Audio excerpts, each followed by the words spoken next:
Mindshift has a video on blood. Actually, two videos on Jesus' blood and stuff. The second one that I watched all the way through is just him complaining about people's comments.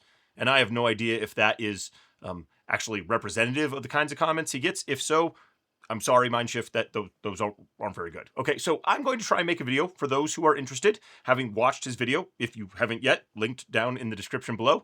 And go watch that first, get a feel for what he's talking about, and then come back here if you don't already feel like you have answers to a lot of these questions that we have. And I'm not going to deal with the whole thing because I don't have time tonight to do all of that. But it has been sitting in my back pocket for a while as something that I really wanted to talk about.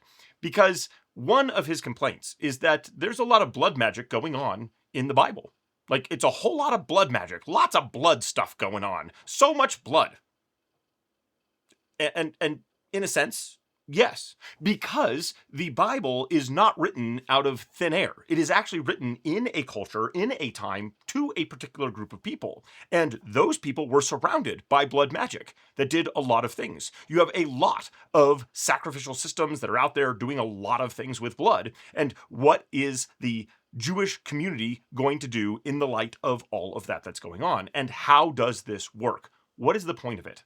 And so if you start with like the horrifying idea that God would ask for the son to be killed, right? For Abram's son to be killed for, his own enjoyment or whatever, right? Well, if you're in that culture, that's totally expected. This is normal. You're like, oh, okay, yep, this deity wants me to go kill my son. Off we go to go do this, right? And the point of the biblical story of that is not that God is this, oh, I really want blood. It's to show you the opposite. It is a juxtaposition that is really graphically intense for Abraham because God wants him to realize just how different the thing is. And yes, it is a substitution. There is a swap out.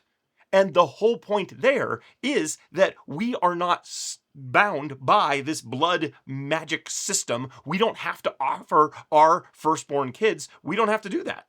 Because God works on a different way of doing things. Okay, so then why is there all this death and destruction? And yeah, how in the world does it make sense if you have committed a sin to be like, well, see, the way that you handle your sin problem is you go to the temple and you watch them kill a totally innocent animal, and then everything's okay.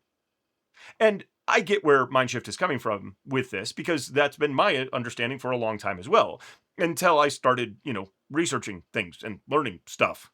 And what we learn is that, sacrifices never dealt with sin. There's a video on that topic. I made it a while ago, and it's great, so you should go watch that one. But the short version of it is that, yeah, sacrificial systems don't actually deal with sin. They deal with uncleanliness. And this is where, if you watch a lot of Bible Project, you already have this. The point is that the blood is there as a reminder, as a visceral, horrific symbol of just how bad uncleanliness and sin are for you.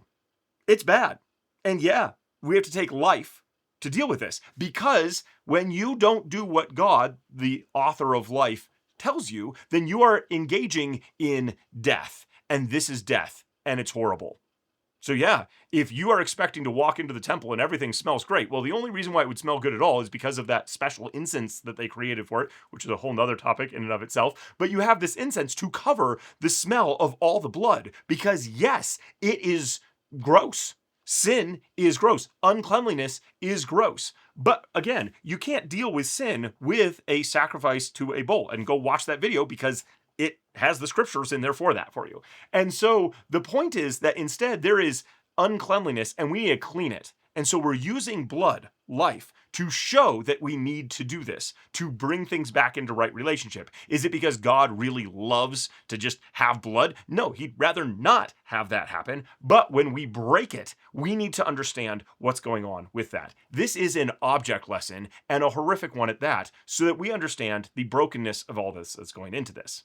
Okay, then there's the other thing of like, okay, well, why'd he kill his own son? Like, the whole point of Christianity is don't sacrifice your children, and then God goes and sacrifices his own kid. Well, yes, kind of.